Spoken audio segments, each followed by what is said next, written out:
But I wanted to do an additional video for people who maybe are really short on money, and maybe they've got some time.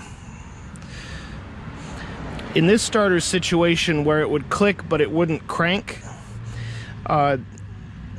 it can be a situation where it's not getting power through this wire. It's not bringing power in from the battery going through to the starter itself.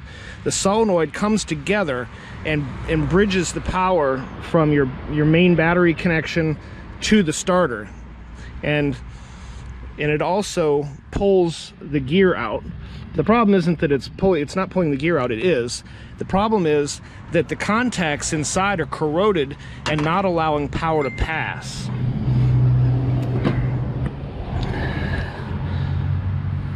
So that pin in the middle, that pin transfers power.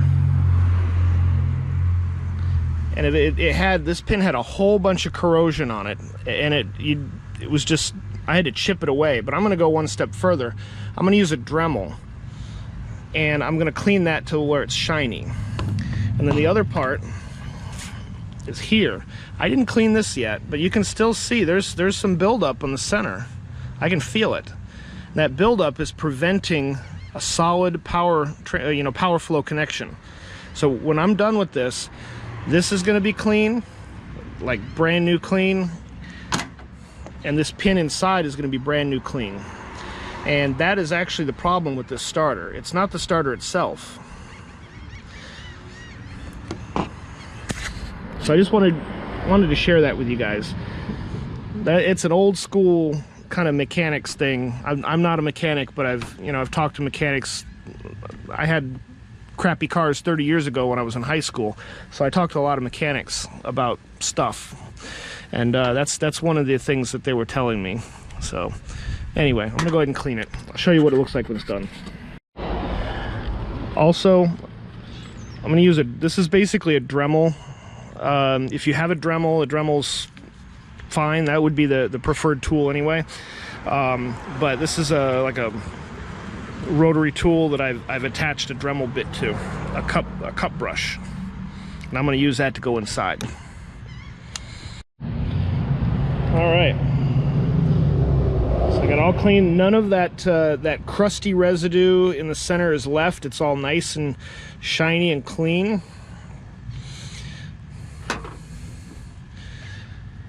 The same thing. It's a little hard to see internally, but I cleaned it up with the Dremel really good. So all it takes is you might want to put a little bit of grease on here all the way around, but what you do is you hook it in, boom, like that, and then you put it back together with you line up your two holes for your screws. You want to make sure the shorter stem is on the bottom, and then we're going to push it on and tighten the bolts down, and it'll be good to go. And it might not be a perfect fix, might get you a year or two until you can get a different vehicle, or whatever your case may be.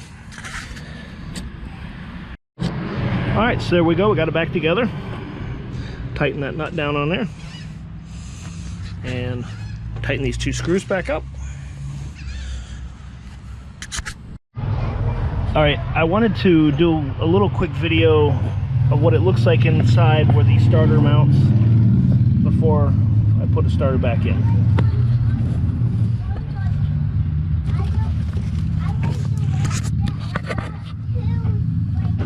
So you see the teeth.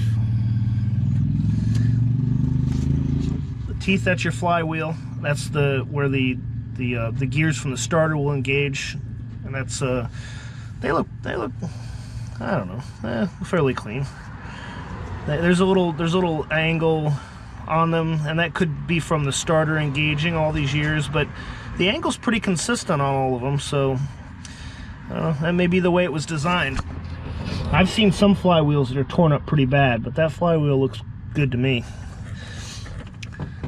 So you can see where the bolts are for the starter. One's here and one's here. And then there's an alignment pin that goes here. So, all right, guys, just reverse install. I don't have the bolt specs on the cables. You might have to look online for that, for tightening all the bolts back up. But I've been doing weekend mechanic work for 30 years, and I can't recall a time that tightening something tight has come loose on me. So I'm sure there's torque specs for everything online. You might want to check it out. Thanks for watching. Hopefully this video made this a simple process for you.